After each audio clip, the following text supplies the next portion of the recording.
അടുത്തതിലേക്ക് പോയാൽ report breaking. Idukki Kattappana നഗരസഭാ സീറ്റ് നിർണയത്തിൽ മുന്നറിയിപ്പുമായി കെ.സി. വേണുഗോപാൽ പക്ഷം. AI ഗ്രൂപ്പുകൾ സീറ്റ് പങ്കിട്ടാൽ 20 വാർഡുകളിൽ സ്ഥാനാർത്ഥികളെ നിർത്തുമെന്ന് DCC അംഗം രാജപ്പൻ പറഞ്ഞു. ഇതുവരെയും വാർഡ് കമ്മിറ്റികൾ ചേർന്നിട്ടില്ല. പിന്നെ എങ്ങനെ സ്ഥാനാർത്ഥികളെ തീരുമാനിക്കുമെന്നാണ് ചോദ്യം.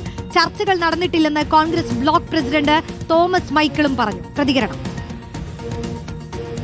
പ്രാദേശിക തലത്തിൽ വാർഡ് കമ്മിറ്റികളുടെ അഭിപ്രായം അനുസരിച്ച് പ്രാദേശിക തെരഞ്ഞെടുപ്പിൽ ജനപിന്തുണയുള്ള സ്ഥാനാർത്ഥികളെ നിർത്തി മത്സരിപ്പിക്കണം എന്നാണ് പാർട്ടിയുടെ നയം. അതിന് വിരുദ്ധമായിട്ടാണ് ഏകപക്ഷീയമായി ചില താല്പര്യ കക്ഷികളുടെ താല്പര്യത്തിനനുസരിച്ച് സ്ഥാനാർത്ഥികളെ നിശ്ചയിച്ചു വന്നത്. അത് പാർട്ടിക്ക് ഭയങ്കരമായി പരാജയമായിരിക്കുമെന്നാണ്. കട്ടപ്പന നഗരസഭയിലെ കോൺഗ്രസ് പാർട്ടിയുടെ സീറ്റ് വിഭജനം സംബന്ധിച്ചുള്ള യാതൊരുവിധ ചർച്ചകളും നാളെ വരെ നടന്നിട്ടില്ല. KPCCയുടെ നിർദ്ദേശപ്രകാരം ഓരോ മണ്ഡലത്തിലും കോർ കമ്മിറ്റി രൂപീകരിക്കാനുള്ള നിർദ്ദേശം നൽകിയിട്ടുണ്ട്. 12-ാം തീയതി നടക്കുന്ന കോർ കമ്മിറ്റി യോഗത്തിൽ രാഹുൽ സുരേഷ് ചേരുന്നു. രാഹുൽ, ഇതിലൊക്കെ എപ്പോൾ തീരുമാനമാവും? പടിവാതിൽക്കൽ കൊണ്ടുപോയി ഇങ്ങനെ കലമുടയ്ക്കുകയാണോ എന്നതാണ് ഇവിടെയും ചോദ്യം.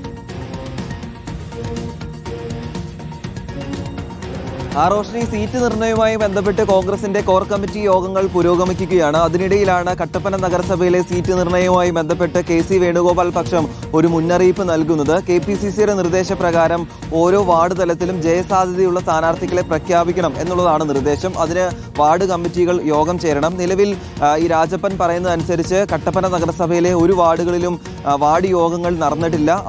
അത്തരത്തിലുള്ള യോഗങ്ങൾ നടക്കാതെയാണ് ഓരോ നേതാക്കളുടെയും ഇഷ്ടപ്രകാരം സീറ്റുകൾ നിർണ്ണയിക്കുന്നത്. അത് AI ഗ്രൂപ്പുകൾ വീതം വെക്കുന്നത് എന്ന ഗുരുതരമായ ആരോപണമാണ് DCC അംഗമായിട്ടുള്ള രാജപ്പൻ ഉന്നയിക്കുന്നത്. അതുമാത്രമല്ല, എന്നാൽ അതിൽ ഇതുവരെയും തീരുമാനമായിട്ടില്ല എന്നാണ് കോൺഗ്രസിന്റെ ഔദ്യോഗിക നേതൃത്വം തന്നെ വ്യക്തമാക്കുകയും ചെയ്യുന്നത്. വരും ദിവസങ്ങളിൽ ഇന്നും നാളെയുമായിട്ടാണ് കോർ കമ്മിറ്റി യോഗങ്ങൾ ചേരുന്നത്. ആ കോർ കമ്മിറ്റി യോഗത്തിൽ എല്ലാവരുടെയും അഭിപ്രായങ്ങൾ പരിഗണിച്ചുകൊണ്ട് മാത്രമേ ഓരോ വാർഡുകളിലും സ്ഥാനാർത്ഥികളെ നിർത്തുകയുള്ളൂ എന്നാണ് കോൺഗ്രസിന്റെ ബ്ലോക്ക് കമ്മിറ്റി പ്രസിഡന്റ് തന്നെ വ്യക്തമാക്കുന്നത്. അതേസമയം കട്ടപ്പന നഗരസഭയെ സംബന്ധിച്ചിടത്തോളം 33 വാർഡുകളാണ് ഉള്ളത്. അതിൽ 2 വാർഡുകളിലും UDF ആണ് ഭരിക്കുന്നത്.